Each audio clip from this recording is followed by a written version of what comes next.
आप देख रहे हैं KNI 24 न्यूज चैनल। लाइव खबर, लाइव असर। पलिया विधायक रोमी साहनी के शक्ति प्रदर्शन में दिखा जनसैलाब।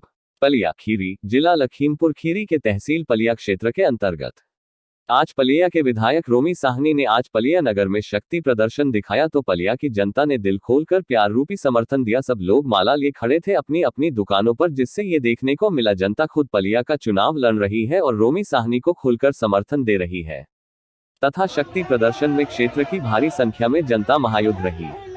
पूरी पलिया विधानसभा से आ रही यही आवाज आपकी बार रोमी साहनी 1 लाख पार। लखीमपुर खीरी से ब्यूरो चीफ सुशील कुमार के खास रिपोर्ट।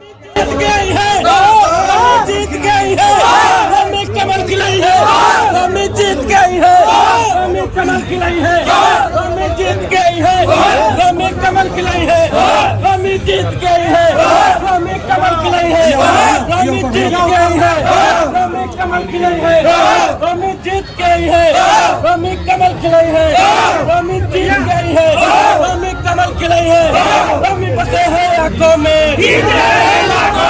हमें बसे हैं आंखों में, लाखों में हमें जीत गई है, हमें जीत गई है, हमें कमल खिलाई है, हमें जीत गई है।